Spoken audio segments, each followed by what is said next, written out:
بسم الله الرحمن الرحيم. اللهم صل على سيدنا محمد وعلى آله وصحبه وسلم تسليما كثيرا. حلقتنا النهاردة عن تخزين وتفريز القلقاس، ازاي ان انت تقدري تخزني قلقاس كمية كبيرة كده من السنة للسنة، اولا من غير ما يسود معاكي ولا يزلوق، وكأنك هتعملي القلقاس كأنه انت لسه شارية القلقاس كده وعاملاه ان شاء الله. كمان انا ان شاء الله هعمل معاكم فيديو كده برضو تاني ان انا هاخد القلقاس المفرز ده وهبتدي ان انا كمان اسويه عشان تشوفوا النتيجة معانا.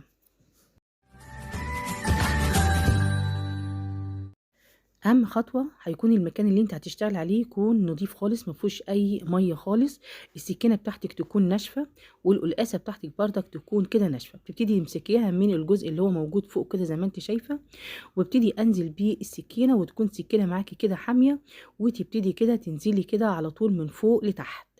ببتدي ان انا الفها وابتدي اخد الجزء اللي بعديها كده على طول.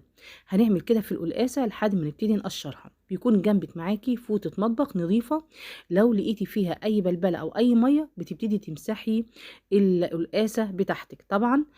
آه لو فيها اي اتربه ولا اي حاجه، بس احنا طبعا واحنا بنعملها واحنا ماسكينها كده من فوق، راعينا ان احنا القشر على طول بينزل لتحت وتشيليه كده اول باول، واهم حاجه تكون سكينتك كده نضيفه خالص.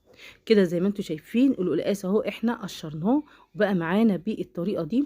ودي خطوه مهمه جدا ان احنا مش عايزين نجيب عليه ولا نقطه ميه خالص، عشان يساعد ان انت فعلا لما تيجي تستخدمي بعد كده القلقاس يطلع معاكي مظبوط وزي الفل. هنجيب القلقاسه بقى دلوقتي وهنبتدي ان احنا نشقها كده من النص. بعد كده هبتدي ان انا اخرطها مكعبات. طبعا هنا التخريطه دي على حسب ما انت عايزه بقى تخرطي تخريطات رفيعه او تخريطات تخينه.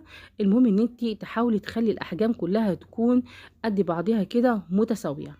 خلاص كده بقى احنا خرطنا الكميه كلها زي ما انتم شايفين، واهم حاجه تكون الاحجام متساويه عشان لما تيجي تسوي بعد كده وتطبخي تكون الكل يستوي كده مع بعضه سوا واحد. دي كده خطوه مهمه جدا. طيب تقدري ان انت كل ما هو يكون متوفر في شهر واحد بصراحه القلقاس بيبقى جميل جدا، وتقدري ان انت تجيبي كل ما تروحي هاتي لك واحدتين اتنين تلاته، وابتدي ان انت تقطعيهم وابتدي ان انت تفرزي كده على طول.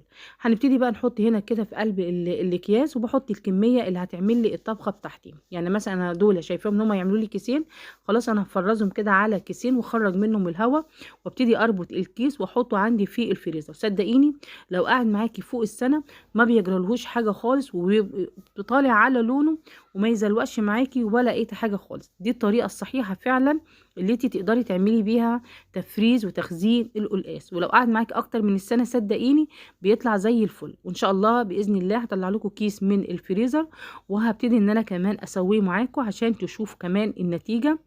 آه دي كانت حلقتنا النهاردة، اتمنى يكون الفيديو عجبكم، ولو عجبكم اللايك والشير والاشتراك في القناة وتفعيل الجرس عشان يوصل لكم كل جديد.